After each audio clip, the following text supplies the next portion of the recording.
नमस्कार दोस्तों, मैं हूं सुबोध और आपका बहुत बहुत स्वागत है आपके अपने चैनल अरुणोदय में। दोस्तों, हम लोग इससे पहले पढ़ रहे थे अरस्तू के काव्य सिद्धांतों को, जिनको हम लोगों ने पढ़ लिया है। आज हम लोग बात करेंगे वर्ड्सवर्थ के काव्य सिद्धांत की। और आपके सिलेबस में वर्ड्सवर्थ का एक काव्य सिद्धांत लगाया गया है जिसका नाम क्या है? वर्ड्सवर्थ का काव्य भाषा संबंधी सिद्धांत। और इसे ही हमको इस क्लास में पढ़ना है। लेकिन इस सिद्धांत को हम लोग पढ़ें उससे पहले हम लोग थोड़ी सी बात करेंगे वर्ड्सवर्थ पर, क्योंकि इस सिद्धांत से प्रश्न आए या ना आए, लेकिन वर्ड्सवर्थ के जीवन से, वर्ड्सवर्थ की रचनाओं से लगभग हर परीक्षा में कोई ना कोई प्रश्न आपसे जरूर पूछा जाता है। तो थोड़ी सी बात कर लेते हैं वर्ड्सवर्थ पे, वर्ड्सवर्थ के जीवन के बारे में और सबसे ज्यादा विशेषता वर्ड्सवर्थ की रचनाओं के बारे में। तो वर्ड्सवर्थ का जो जन्म हुआ था वो 7 अप्रैल 1770 में हुआ था और इनका निधन 23 अप्रैल 1850 में हुआ था। जन्म हुआ कहां पे था? तो इंग्लैंड में इनका जन्म हुआ था। और जो वर्ड्सवर्थ थे वो जो है कोई काव्य शास्त्री नहीं थे। वर्ड्सवर्थ जो है एक कवि था और इसका जो मूल मिजाज था वो कवि था और अपनी कविताओं के लिए प्रकृति जैसे विषय को इसने चुना था। जिस तरीके से छायावाद में सुमित्रानंदन पंत हैं, यानी छायावाद में जो स्थान सुमित्रानंदन पंत का है, जिस तरीके से सुमित्रानंदन पंत ने अपनी कविताओं के लिए प्रकृति का चयन किया, प्रकृति को केंद्र में रख के अपना जो है काफी लंबा चौड़ा कविता संसार खड़ा किया, उसी तरीके से वर्ड्सवर्थ ने भी अपनी कविताओं का विषय प्रकृति को बनाया। इसीलिए छायावाद का वर्ड्सवर्थ सुमित्रानंदन पंत को कहा जाता है। तो ये भी एक फैक्ट है, आप लोग याद रखिएगा। और ये जो वर्ड्सवर्थ है इनको रोमानी काव्य का युग प्रवर्तक भी माना जाता है। उसके बाद अब हम लोग थोड़ी सी बात करेंगे वर्ड्सवर्थ की जो रचनाएं हैं उन पे।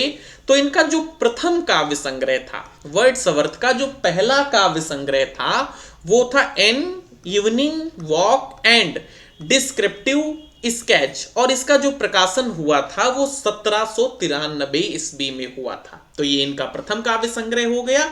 उसके बाद अब एक चीज समझिए, साल आता है 1795 का और वर्ड्सवर्थ की कॉलरिज से होती है मुलाकात। अब ध्यान से सुनना क्या घटना घटी, और ये घटना जो है बहुत ज्यादा महत्वपूर्ण घटना है।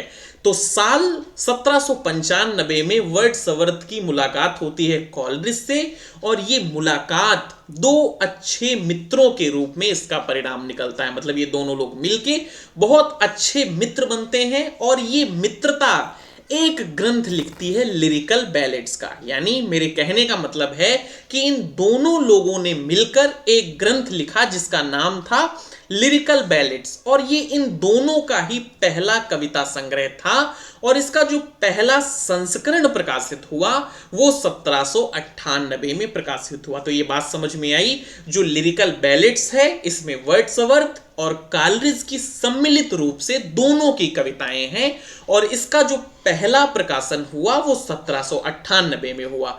और लिरिकल बैलेड्स के कुल 4 संस्करण प्रकाशित हुए। लिरिकल बैलेड्स के कुल 4 संस्करण प्रकाशित हुए। तो पहला हो गया 1798 में, दूसरा हो गया 1800 में, तीसरा हो गया 1802 में और चौथा हो गया 1815 में। तो ये चीज समझ में आई। लिरिकल बैलेड्स जो है उसमें वर्ड्सवर्थ और कॉलरिज दोनों की कविताओं का ये जो संग्रह है, इसका जो पहला संस्करण प्रकाशित हुआ था वो 1798 में प्रकाशित हुआ था, फिर दूसरा 1800 में, तीसरा 1802 में और चौथा 1815 में। तो ये बात समझ में आई। बढ़ते हैं आगे। ये जो लिरिकल बैलेड्स था इसका जो पहला संस्करण था, इसकी भूमिका लिखी थी वर्ड्सवर्थ ने। यह भी आपसे प्रश्न पूछा जा सकता है कि लिरिकल बैलेड्स के प्रथम संस्करण की भूमिका किसने लिखी? कॉलरिज ने लिखी, वर्ड्सवर्थ ने लिखी, या दो विकल्प इधर उधर के भी दिए जा सकते हैं। तो यह भी याद रखना, लिरिकल बैलेड्स जो 4 संस्करणों में प्रकाशित हुआ था उसके पहले संस्करण की और दूसरे संस्करण की भी भूमिका, दोनों संस्करण की भूमिका किसने लिखी थी? वर्ड्सवर्थ ने लिखी थी। जो पहले संस्करण की भूमिका लिखी गई वो किस नाम से प्रसिद्ध हुई? एडवर्टीजमेंट। ये भी आपको याद रखना है। पहले संस्करण की भूमिका एडवर्टीजमेंट नाम से लिखी गई थी और वर्ड्सवर्थ के ही द्वारा दूसरे संस्करण की भी भूमिका लिखी गई और ये भूमिका प्रीफेस टू लिरिकल बैलेड्स के नाम से लिखी गई। किस नाम से लिखी गई? प्रीफेस टू लिरिकल बैलेड्स के नाम से लिखी गई। और इस भूमिका में उन्होंने जो इनके इस संस्करण पे बहुत सारे उस समय के तथाकथित अभिजात वर्ग के द्वारा आरोप लगाए गए थे, उसका जवाब लिरिकल बैलेड्स के दूसरे संस्करण की भूमिका यानी प्रीफेस टू लिरिकल बैलेड्स में वर्ड्सवर्थ के द्वारा दिया गया। और ये जो जिसका नाम मैं बार बार ले रहा हूं, preface to lyrical ballads, preface to lyrical ballads, ये जो है इसे स्वच्छंदतावादी आंदोलन का घोषणा पत्र भी कहा जाता है। तो ये भी आप लोग याद रखना। और इनकी जो अंतिम रचना है वो कौन सी है? The prelude. और इसका जो प्रकाशन हुआ वो 1799 में हुआ। तो ये वर्ड्सवर्थ के बारे में हम लोगों ने थोड़ी सी बात कर ली, उनका जीवन और उनकी रचनाएं।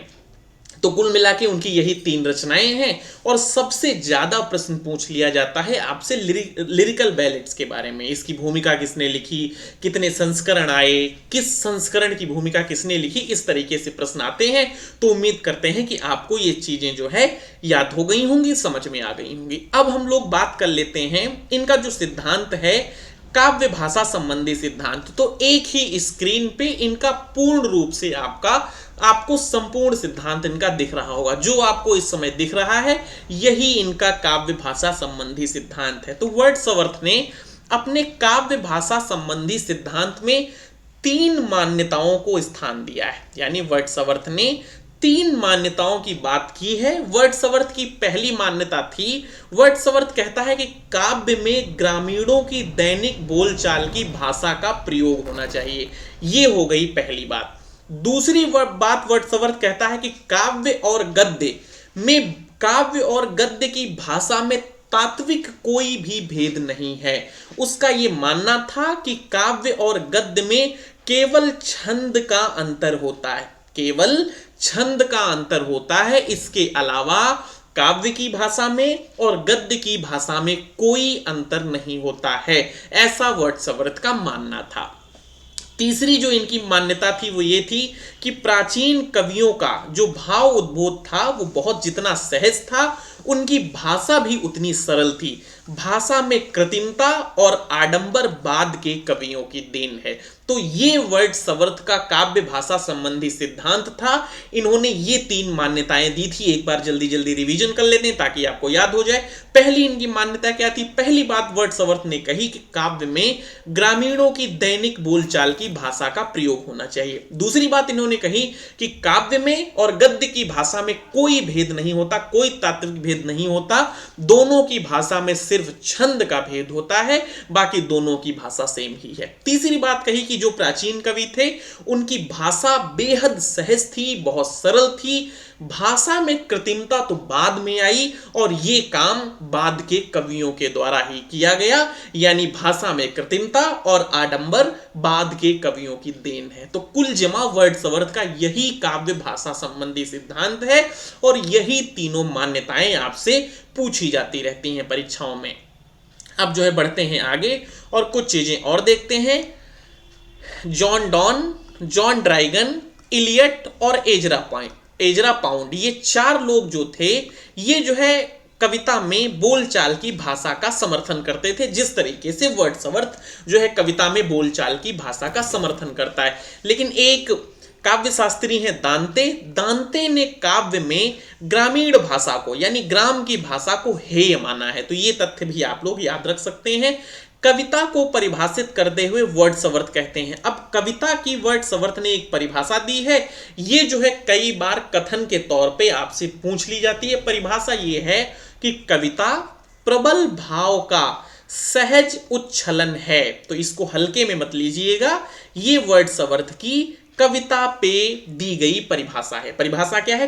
कविता प्रबल भाव का सहज उच्छलन है। तो इसको याद रखना। और तथा कवि पर उनका विचार है कि कवि की संवेदनशीलता साधारण मनुष्य की अपेक्षा अधिक होती है, ऐसा वर्ड्सवर्थ ने कहा।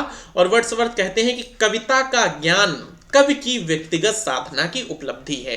तो ये जो है वर्ड्सवर्थ ने कही, और ये जो है वर्ड्सवर्थ का काव्य भाषा संबंधी सिद्धांत था। और वर्ड्सवर्थ का ये कथन बहुत ज्यादा इंपॉर्टेंट है। वर्ड्सवर्थ कहता था कि प्रत्येक कवि शिक्षक होता है।